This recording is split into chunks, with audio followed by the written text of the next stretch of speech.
All right, I mentioned that the Qing Empire is weakening in the 1800s. And who shows up?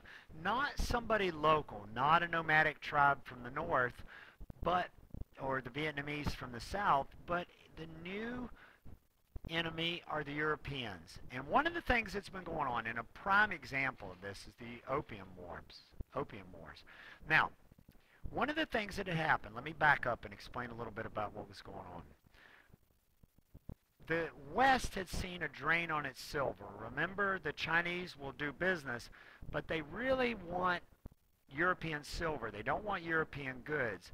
And so Europe feels like it's losing a lot of silver to the Chinese.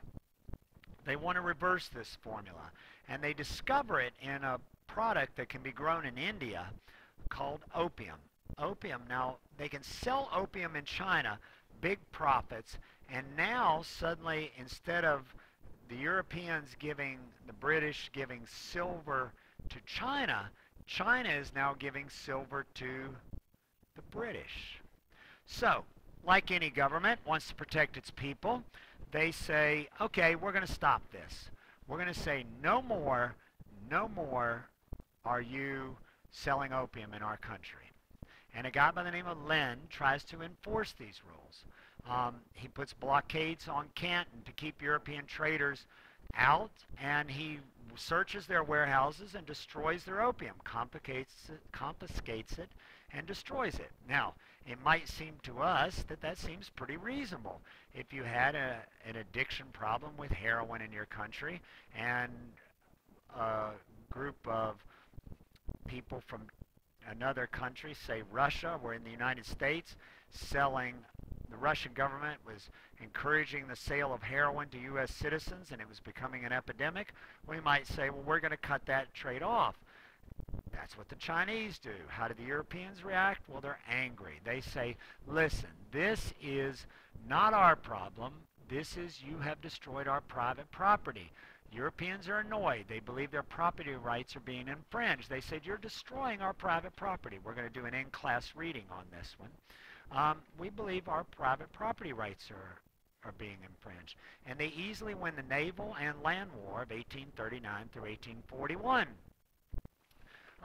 Their navy is great, and you can see these Chinese ships down here, which we call junks. Not because they were junk, but that was just the name of the ship.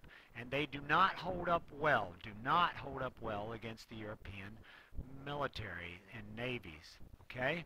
So the Europeans forced China to open not 2 ports now, but all of her ports.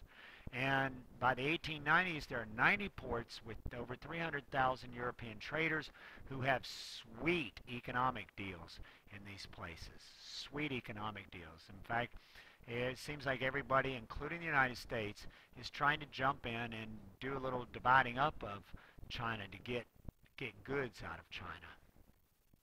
All right, so do the Chinese sit back and take this? No. Listen, the Qing might be getting weak, but that doesn't mean everybody's happy. And one of the things that happens is the Taiping Rebellion. Here we've got a promise of social reform and land redistribution and liberation for women. Wow, liberation for women in China. That's very advanced, very neat. Now, that leads us into number 2, though. That's going to have to attack Confucian values. They decide they want to attack the Chinese form of writing and create a simpler form of writing so that everybody can learn to write and everybody can learn to read. Because right now it takes so much time and effort to learn to read and write Chinese that it's really, you got to have some money to do this. Eventually, local landowners create militaries that stop the rebellion. Plus, this guy, Hong, is a semi-Christian and appears to be sort of losing his mind. I say semi-Christian because he espouses a lot of Christian values, but he also, over time, starts to feel that he's not just a Christian, but he is the new, yeah, you guessed it, he thinks he's the new Christ.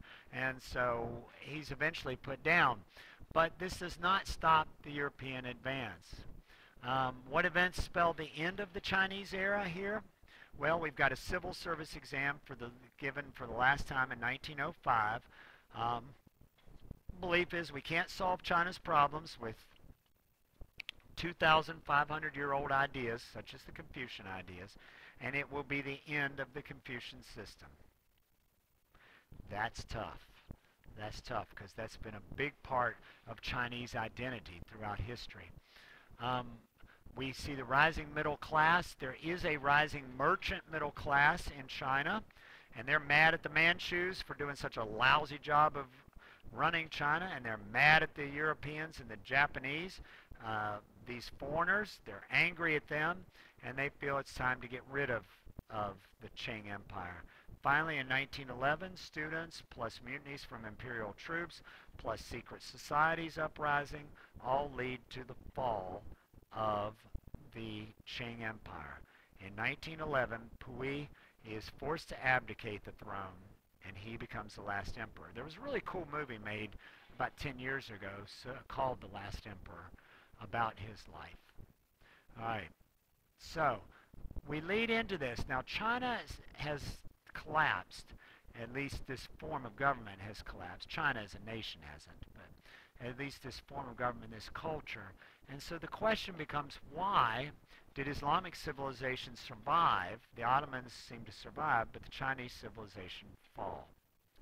Okay, well, number one, in China we had domestic upheavals and foreign aggression. Not just foreign aggression, but domestic problems at all also. Number two, the Western threat is nothing new for the Muslims. They've been dealing with Europe for centuries now, going all the way back. Remember, we're in the 1800s now, and all this goes all the way back to the Crusades, which was around the year 1100. Remember Pope Urban calling for a crusade in 1096? So they're used to it. Number three, it so affects the Chinese paradigm of itself, how they view themselves. They're like, so we're not the center of the world anymore? What's going on? In just a few decades, this belief is shattered.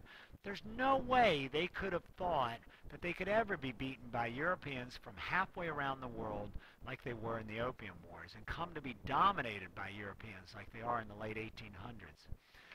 Number four, Muslims actually share some elements of civilizations with the Westerners. While they hate each other a lot, ironically they share a lot, and this gives them both an advantage in dealing with the other. Muslims played a role in the rise of the West, and so it's easier to accept technology from the West. Chinese, it's difficult. They look at these hairy barbarians, that's what they are to them, hairy barbarians, and they're like, I don't see it. No, you guys can't have anything that's going to help make us better. Also, the Muslims are spread out and have many centers that need to be conquered, not just one.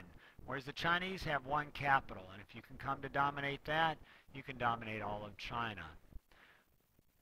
Number six, it has been a gradual nature of advance on Muslims in the West.